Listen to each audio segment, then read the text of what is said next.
يا مساء الفل عليكم. ايه الاخبار؟ عاملين ايه؟ معاكم هدى حمدي، مرشد نفسي واسري تربوي، مدرب مهارات حياتيه معتمد، ومعلم تربيه ايجابيه معتمد من الجمعيه الامريكيه للتربيه الايجابيه. دلوقتي في الفيديو ده هكمل لكم اهم حته واهم جزء في الحلقه اللي كنت اتكلمت فيها النهارده عن التنمر في القناه الفضائيه المصريه، لان الحقيقه الوقت كان طبعا مش كافي، الموضوع كبير قوي، الموضوع محتاج ندوه او ورشه لمده ساعات.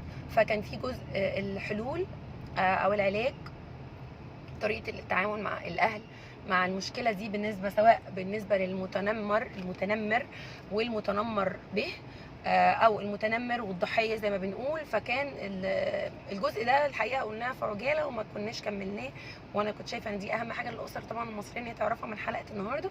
فحابه بالمره كده انتهز فرصه زحمه كوبري اكتوبر وانا راجعه اقول لكم اللي كنا عايزين نقوله في الجزء ده. خلينا نقول الاول المتنمر اعمل معاه ايه. انا كأم او كأب، غصب عني ابني او بنتي بيروحوا المدرسه، ممكن يكونوا بيتريقوا على زمايلهم، بالتالي بيجي لي شكوى كتير من المدرسين او المسؤولين في المدرسه او حتى في النادي ان ابني بسبب مشاكل، ان هو بيتريق، بيستهزأ، بيتعرض بالعنف البدني او اللفظي او ما يشابه، زي ما قلنا في تعريف التنمر ان هو ممكن يكون ليه انواع، بدني او لفظي او ما يشابه. فايا كان العنف او الاستهزاء او طريقه التعرض للطرف الاخر بالتنمر، انا هعمل ايه؟ مبدئيا طبعا زي ما بنقول دايما لازم ارجع للسبب الاصلي. السبب الاصلي لو عرفته هيوفر عليا 70% من الحل، ان انا اعرف ايه الاحتياج الاول المفقود عند ابني، لان عاده المتنمر ده بيبقى مفتقد لاحتياج معين نفسي، ممكن يكون مفتقد عنده جوع عاطفي غير مشبع عاطفيا، نفسيا مش متزن، محتاج اهتمام.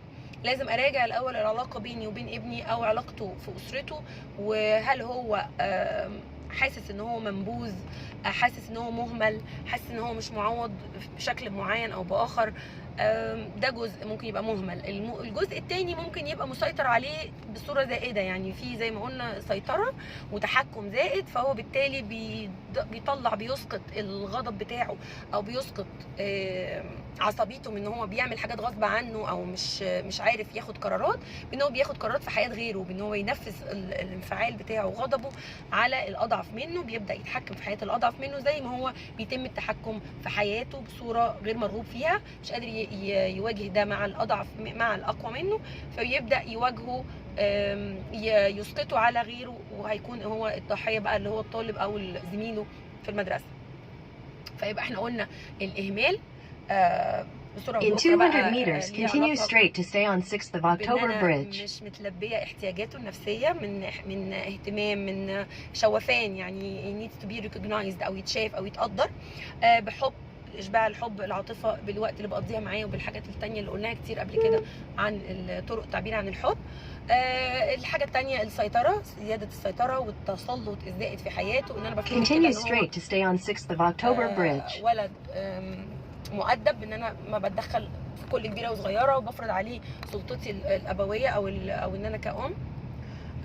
دي كلها لازم اراجعها وارجع لها واخد بالي منها. طيب حصل وهو اوريدي بيتنمر، Continue on 6th of October Bridge for 6 kilometers. من ضمن اهم الحاجات اللي بتعالج موضوع التنمر هي القيمه، اعلاء القيمه، ان انا بتكلم عن القيم، قيمنا وعاداتنا وتقاليدنا، او القيم اللي في ديننا في السنه بتاعتنا، واجيب بقى الاحاديث والايات القرانيه زي في سوره الحجرات.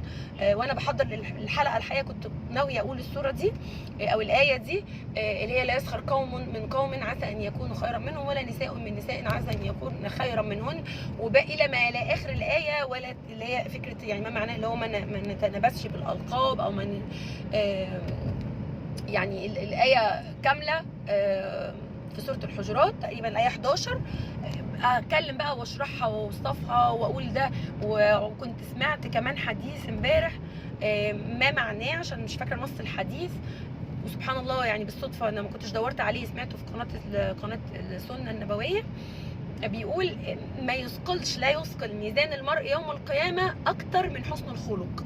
حسن الخلق ده طبعا يندرج تحتيه ان انا عامل الناس بالحسنى وعامل الناس بدون الفاظ وبدون مد ايد، وانا بعلي بقى القيم دي كلها بالاحاديث وبالقران. فدي من الحاجات المهمه جدا جدا، لازم ابدا. انا مش هبدا اغرزها لما يكون عندي في بيتي متنمر، الحقيقه ده لازم اكون بغرزه من قبل كده بالقراءه القران والتفسير والشرح واي قيمه بقى، حتى لو انا ليا ايا كانت ديانتي، انا ببدا ابين لهم ان في قيم ومعتقدات او حاجات معينه بترسخ فينا من واحنا صغيرين، بنعامل الناس كما ان نحب ان نعامل.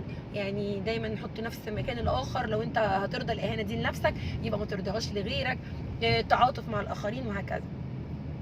في فيديو تاني هسجل لكم بقيه نصايح للامهات او المربين للتعامل مع المتنمر، وكمان المتنمر به احميه ازاي، ولو هو تم التنمر بيه ازاي اشيل الرواسب اللي فاضله دي وارجعه يعني فكره السواء، او ان هو يبدا يكون متزن نفسيا بعد ما تعرض للتنمر. بشكركم جدا، وانتظروا الجزء الثاني من الفيديو قريبا باذن الله. شكرا.